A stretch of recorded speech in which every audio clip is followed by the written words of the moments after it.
Day to day news Bharat में मैं सुरभि गैरोला आपका स्वागत करती हूं। Day to day news Bharat आपसे वादा करता है कि हम पूर्णतः निष्पक्ष तरीके से पत्रकारिता करेंगे और हमारा कोई भी पत्रकार किसी से भी किसी प्रकार का उपहार या विज्ञापन स्वीकार नहीं करेगा, न ही किसी को ब्लैकमेल करेगा।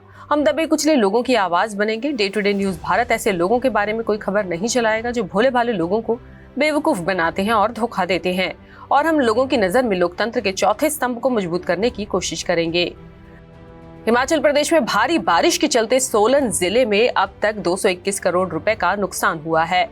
बद्दी, नालागढ़ और राम शहर के क्षेत्रों में जमीन धंसने से गांव खाली करवाए गए। राहत शिविरों में रह रहे लोगों ने सरकार से इस विषय में आग्रह किया कि जल्द से जल्द लोगों को उचित स्थानों पर पहुंचाया जाए। हिमाचल प्रदेश में लगातार हो रही भारी बारिश से सोलन जिले में अब तक 221 करोड़ रुपए का नुकसान आंका गया है, जिसमें सबसे ज्यादा नुकसान पीडब्ल्यूडी विभाग को हुआ है। डीसी सोलन मनमोहन शर्मा ने बताया कि इसी के साथ जन शक्ति विभाग, बिजली विभाग को भी नुकसान पहुंचा है, लेकिन जिला प्रशासन लोगों को राहत पहुंचाने के लिए लगातार कार्य कर रहा है। उन्होंने कहा कि बारिश के चलते जिले के पहाड़ी क्षेत्र, जिनमें बद्दी, नालागढ़, राम शहर का क्षेत्र आता है, वहां पर जमीन धंसी है।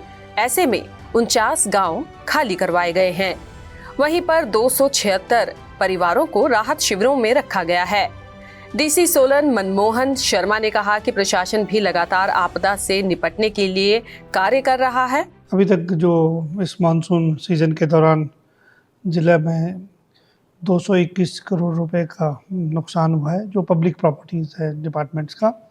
इसमें 1 करोड़ 14 लाख जो है ये पीडब्ल्यूडी का है, 51 करोड़ जीएसवी का है और 72 करोड़ बिजली बोर्ड का नुकसान है। इसके अलावा सभी विभागों ने भी अपने अपने जो उनको नुकसान हुआ उसकी फिगर्स दी है। ये 221 करोड़ का आंकड़ा है आज तक का। इसके अलावा जो हमारे ज़िले में इस बरसात में 3 लोगों की मौत हुई है, जिसमें 2 केसेस घर गिरने से, 1 केस ड्राउनिंग का है।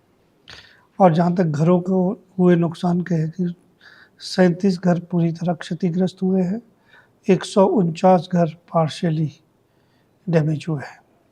सबसे ज़्यादा जो चिंता की बात है वो है कि हमारे यहाँ पंजेरा, नालागढ़ सब डिवीजन के पंजेरा, रामशहर और बद्दी तहसीलों में जो पहाड़ी क्षेत्र है उनमें जो ज़मीन धंस रही है, लैंड सिंकिंग के बहुत से केसेस आए हैं।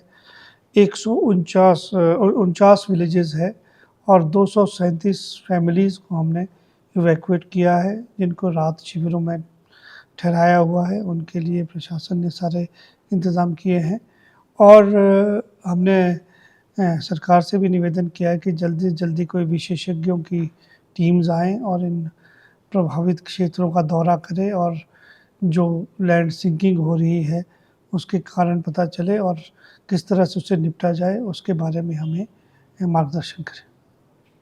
सबसे ज़्यादा प्रभावित क्षेत्र तो हमारा नालागढ़ सब डिवीज़न है और ख़ासकर रामशहर तहसील का इलाका सबसे ज़्यादा प्रभावित हुआ। Day to day news Bharat के लिए अमरप्रीत सिंह की रिपोर्ट। इस खबर के बारे में आप अपनी राय हमारे साथ साझी कर सकते हैं। साथ ही चैनल को लाइक, शेयर और सब्सक्राइब करना ना भूलें।